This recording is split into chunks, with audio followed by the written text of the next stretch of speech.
लाल बहादुर शास्त्री जो कि भारत के दूसरे प्रधानमंत्री जो कि गांधी जी के बहुत ज़्यादा करीब थे। लाल बहादुर शास्त्री 1965 का वार पाकिस्तान से लड़कर जीते और इसके साथ साथ लाल बहादुर शास्त्री सिर्फ 19 महीने के लिए भारत की प्राइम मिनिस्टर रहे। लेकिन इन 19 महीने में वो ऐसे कुछ कर दिए कि दुनिया को भारत की जो पावर है वो दिखा कर गए और इसी के साथ साथ वो जय जवान और जय किसान की नारा भी दिए। लेकिन 10 जनवरी 1966 को क्या होता है कि उज्बेकिस्तान की ताशकंद शहर में उनकी मिस्टीरियसली मर्डर हो जाता है और इस मामले को पूरी देश भर में एक मामूली सी हार्ट अटैक बताकर टालने की कोशिश की जाती है। तो जो लाल बहादुर शास्त्री है उनके नाम को इतिहास से मिटाने की कोशिश की जाती है और उनकी जो मिस्टीरियसली जो मर्डर की जाती है उसके पीछे 4 कल्प्रिट पर सौंप जाता है।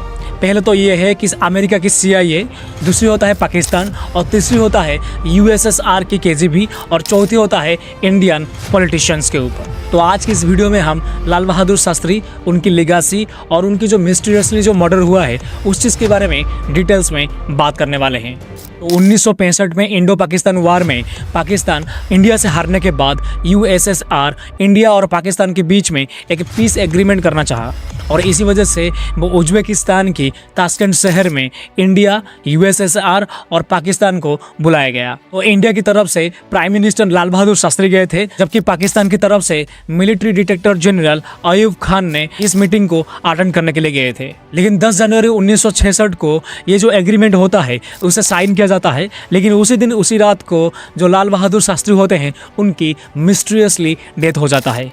तो हम लोग यदि टाइम लाइन में थोड़ा सा पीछे जाएंगे तो 27 मई 1964 को क्या होता है कि जवाहरलाल नेहरू जी की डेथ हो जाता है और उसी डेथ की वजह से क्या होता है कि कांग्रेस की पार्टी की प्रेसिडेंट के कामराज के द्वारा लाल बहादुर शास्त्री जी को 9 जून को इंडिया की प्राइम मिनिस्टर के तौर पर बनाया दिया जाता है।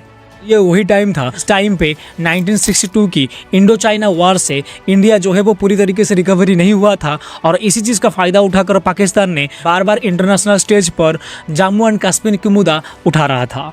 और इसी टाइम का फ़ायदा उठाकर पाकिस्तान क्या करता है कि 1965 में गुजरात की रण में घुस जाता है और इसके साथ साथ जम्मू एंड कश्मीर में आतंकवादियों से अटैक करवाता है। और इसी चीज़ को नज़र में रखते हुए लाल बहादुर शास्त्री जी ने क्या करते हैं कि जो इंडियन आर्मी रहता है उन्हें ये कहते हैं कि यदि पाकिस्तान वार चाहता है तो एक काम करो, पाकिस्तान को पूरी तरीके से कब्जा कर लो। अब क्या होता है कि इंडिया जो होता है वो इंटरनेशनल बॉर्डर को क्रॉस करके बहुत कम टाइम के अंदर पाकिस्तान की लाहौर, सियालकोट, कारगिल और हाजपीर पास को कंट्रोल कर लेता है। इसी के साथ साथ पाकिस्तान की लगभग 1920 स्क्वायर किलोमीटर की एरिया को ऑक्यूपाई कर लेता है। और इसी चीज़ को देखते हुए अमेरिका जो होता है वो इंडिया को ये धमकी देता है कि यदि इंडिया इस वार से पीछे नहीं हटेगा तो वो अमेरिका से गेहूं देना इंडिया के लिए बंद कर देगा। और आपकी जानकारी के लिए बता दूं कि उस टाइम पे अमेरिका से इंडिया जो है वो गेहूं इंपोर्ट करता था। और ये धमकी सुनने के बाद लाल बहादुर शास्त्री क्या करते हैं कि ये जो वार होता है उसे नहीं रोकते हैं और इसके बदले में देशवासियों को रेडियो में ये कहते हैं कि अभी हमारे देश में खाने की शॉर्टेज होने वाला है, इसीलिए हर देशवासी हफ्ते में 1 दिन उपवास करने वाला है। और इसी उपवास के दौरान तब तक क्या करेंगे कि जो गवर्नमेंट रहता है वो दूसरी कंट्री से गेहूं इंपोर्ट करने की व्यवस्था करेगी। इसके बाद क्या होता है कि दोनों कंट्री के बीच में शांति बजाय रखने के लिए और शांति समझौता करने के लिए जो USSR होता है वो इंडिया और पाकिस्तान के बीच में एंट्री करता है। तो तीनों USSR, इंडिया और पाकिस्तान को ताशकंद में इस मीटिंग के लिए बुलाया जाता है। इंडिया से जो प्राइम मिनिस्टर लाल बहादुर शास्त्री जी रहते हैं वो अपने मंत्रियों के साथ 3 जनवरी 1966 को ताशकंद में जाके पहुंच जाते हैं और वहां पर लाल बहादुर शास्त्री जी की रहने के लिए प्रबंध भी किया जाता है जो कि एक घर यानी कि ढांचा होता है। और इसके बाद पाकिस्तान और इंडिया के बीच में बहुत सारे मीटिंग्स होते हैं और जो USSR रहता है वो ये कहता है कि दोनों देशों की जो फोर्स है वार से पहले जहाँ पे थे वहीं पे उन्हें ले जाओ। लेकिन शास्त्री जी का ये कहना था कि हम लोग ये जो वार है उसे स्टार्ट नहीं किए हैं तो हम लोग पीछे नहीं हटने वाले हैं। लेकिन ये भी कहा जाता है कि ये जो USSR है वो शास्त्री जी के ऊपर एग्रीमेंट के ऊपर साइन करने के लिए प्रेशर भी बना रहा था। हालांकि शास्त्री जी ने पाकिस्तान में जितने भी इंडियन आर्मी थे उन्हें वहां से हटाने की सोच रहे थे एक्सेप्ट हाजपीर पास, क्योंकि इस एरिया को ऑक्यूपाई करने के लिए इंडियन आर्मी ने अपने हज़ारों से ज़्यादा भी जो आर्मी थे उन्हें हराया था। और फाइनली 10 जनवरी 1966 को शाम को 4 बजे लाल बहादुर शास्त्री जी ने ये जो एग्रीमेंट रहता है उसे साइन करते हैं। और साइन होने के बाद दोनों कंट्रीज़ की जो आर्मी थे अपनी जो ओरिजिनल पोजीशन थी वहाँ पे पहुँच जाते हैं। और इस एग्रीमेंट साइन करने की खुशी में उसी दिन शाम को एक पार्टी भी ऑर्गेनाइज किया जाता है। अभी तक पार्टी में जो लाल बहादुर शास्त्री जी है वो अभी तक सही थे। तो रात को पार्टी खत्म होने के बाद करीब 10 बजे जो लाल बहादुर शास्त्री जी होते हैं वो अपने ढांचा यानी कि जहाँ पे रहते हैं वहाँ पे आते हैं। और वहाँ पे आने के बाद उनकी जो पर्सनल अटेंडेंस है रामनाथ उन्हें रात के खाने के बारे में पूछता है। तो तभी लाल बहादुर शास्त्री जी ने जवाब में ये बोलते हैं कि उनको थोड़ा सा हल्का फुल्का खाना खाना है क्योंकि ऑलरेडी वो पार्टी में खाना खा चुके हैं। और मैं आपको यहाँ पे बता दूं कि ये जो रामनाथ है वो पिछले 20 साल से लाल बहादुर शास्त्री जी के साथ रह चुका है। और उसके बाद क्या होता है कि जो रामनाथ होते हैं वो यूएसएसआर के जो कुक थे खाना बनाने के लिए उन्हें खाना बनाने के लिए बोलते हैं। और इसी टाइम पे यानी कि जिस टाइम पे खाना बन रहा होता है रात को करीब 10:20 में लाल बहादुर शास्त्री जी जो होते हैं वो अपने घर वालों को कॉल करते हैं और घर वालों को देशवासियों की रिएक्शन ताशकेंट एग्रीमेंट के ऊपर पूछते हैं। तो तभी उनके जो घर वाले रहते हैं वो कहते हैं कि हाजपीरी पास को आपको छोड़ना नहीं था। लोग जो है यानी कि जो देशवासी है इसी चीज़ को लेकर नाराज़ है। तो तभी लाल बहादुर शास्त्री जी ने ये कहते हैं कि आप चिंता मत करना, जब भी मैं लौटूंगा देशवासियों को इससे भी कई गुना ज़्यादा बड़ा खुशी लेकर लौटूंगा जिसको सुनने के बाद देशवासी बहुत खुश हो जाएंगे। तो तभी क्या होता है कि रामनाथ जो होता है वो खाना लेकर आता है और इस खाने को शास्त्री जी खाने के बाद अपने रूम पे थोड़ी टेंशन में इधर उधर घूमने लग जाते हैं।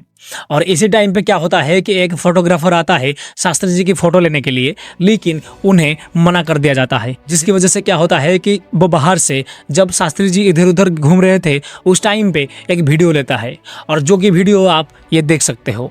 और इसके बाद क्या होता है कि जो शास्त्री जी रहते हैं वो रामनाथ को पानी पीने के लिए मांगते हैं। तभी रामनाथ ने थर्मास से पानी देता है और पानी पीने के बाद जो लाल बहादुर शास्त्री जी रहते हैं वो सोने के लिए लेट जाते हैं।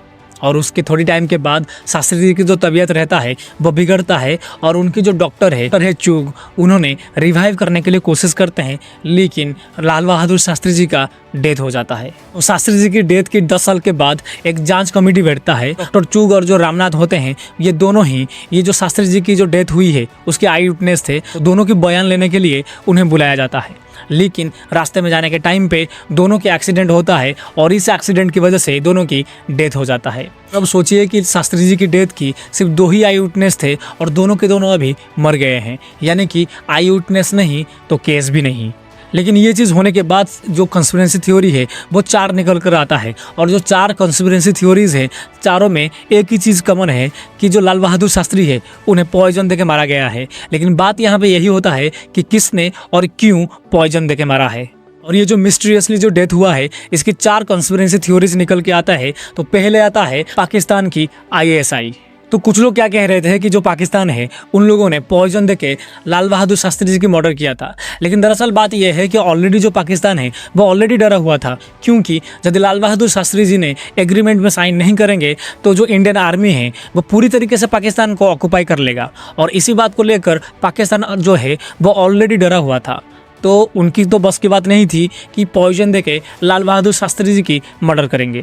और जो दूसरी शौक जाता है वो USSR की KGB पर। लेकिन USSR जो है वो हमेशा ये कहा है कि जो मिस्टीरियसली जो डेथ हुआ है शास्त्री जी की उस पे USSR जो है वो कम्प्लीटली हेल्प करेगा। यहाँ पर मैं आपको बता दूँ कि जिस टाइम पे शास्त्री जी की डेथ हुआ था उनकी नेक के पीछे और पेट पे 2 कट हुआ था। और ये जो कट है वो USSR की जो डॉक्टर के द्वारा किया गया था। और ये इसीलिए किया गया था ताकि जो सैंपल है वो कलेक्ट किया जा सके, ताकि आगे जाके उन्हें ये प्रूव करना पड़े कि उन्होंने लाल बहादुर शास्त्री जी की मिस्टीरियसली मर्डर नहीं किए हैं। और इसके बाद जो तीसरी जो शौक जाता है अमेरिका की CIA के ऊपर जाता है। और ये इसीलिए क्योंकि लाल बहादुर शास्त्री जी ने सिर्फ 19 महीने के लिए PM थे और इस 19 महीने के अंदर वो ग्रीन रिवॉल्यूशन को इंडिया में इंट्रोड्यूस किए थे। और ये इसीलिए इंट्रोड्यूस हुआ था क्योंकि अमेरिका ने देने के लिए इंडिया को मना कर दिया था। और इसके अलावा लाल बहादुर शास्त्री जी ने डॉक्टर होमी जहांगीर भाभा को न्यूक्लियर प्रोग्राम को स्टार्ट करने के लिए बोला था। इसी बात की वजह से अमेरिका को ये डर लगता था कि यदि इंडिया न्यूक्लियर पावर्ड कंट्री हो जाएगा तब वो USSR के साथ मिल जाएगा। ये सब चीज़ देखकर अमेरिका की जो CIA है वो शास्त्री जी से डरा हुआ था, जिसकी वजह से शायद ऐसा भी हो सकता है कि उन लोगों ने पॉइजन देके मारा हुआ होगा। ऐसे थियोरीज भी बन सकता है। तो कुछ लोगों का ये भी कहना है कि जो लाल बहादुर शास्त्री जी की जो मिस्टीरियसली जो डेथ हुआ है उसके पीछे इंडियन पॉलिटिशियंस की भी हाथ है। और ऐसा इसीलिए क्योंकि शास्त्री जी के रहते हुए इंदिरा गांधी कभी भी पीएम नहीं हो पाती। तो थी 4 कॉन्स्पिरेसी थ्योरी, लेकिन एक सबसे बड़ी जो चौंकाने वाली बात यह है कि शास्त्री जी की डेथ होने के बाद उनकी जो बॉडी है उसको पोस्टमार्टम इंडिया में भी नहीं किया गया और ना ही ताशकंद में पोस्टमार्टम करने के लिए दिया गया।